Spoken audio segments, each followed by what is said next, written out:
রাত তখন প্রায় 1টা। বাঁশতলা রেলগেটের অন্ধকার পথে হঠাৎ থমকে যায় প্রকৃতি।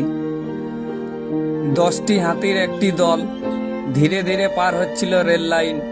বাঁশতলার দিক থেকে সিপাহী বাঁধের দিকে যাচ্ছিল, খাবারের খোঁজে, হয়তো বা একটু শান্তির খোঁজে। ঠিক সেই সময় ছুটে আসে দ্রুতগামী জনশতাব্দী এক্সপ্রেস, আর মুহূর্তের মধ্যেই ঘটে যায় এক নির্মম অবিশ্বাস্য ঘটনা।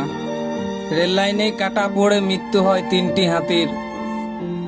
মৃতদের মধ্যে ছিল 2টি শাবক হাতি ও একটি পূর্ণবয়স্ক হাতি। বাকি 7টা হাতি যারা বেঁচে গেল তারা রেল লাইনের উপরেই দাঁড়িয়ে পড়ে মৃত সঙ্গীদের পাশে, নিঃশব্দে শোকে স্তব্ধ, তাদের চোখে শুধু জল। দেখছো না, চোখের জল আসছে, চোখের জল বাইর আছে, দেখ ওরা বলে মানুষও কাঁদে, দেখ হাতিও কাঁদে। শাবকের মা তার সন্তানকে বারবার সুঁড় বাড়িয়ে ছুঁতে চাইছিল এবং মৃত শাবকটির মা তার সন্তানের গায়ে বারবার ঠেলা মারছিল, যেন ডেকে বলছিল উঠো।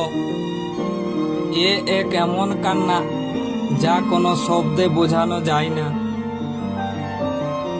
নিঃশব্দ কান্নার মাধ্যমে যেন তারা বোঝাতে চাইছে আমাদের অপরাধটা কি।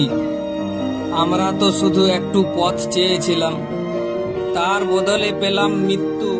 কেন এমনটা হলো আমাদের সাথে? ঘটনার পর থমকে থাকে ট্রেন। হাতির দল ছেড়ে যায়নি তাদের মৃত সঙ্গীদেরকে। সকাল হতেও মানুষ এসে ছবি তুলছে, কিন্তু হাতির দল রেল লাইনের উপরেই দাঁড়িয়ে কাঁদছিল।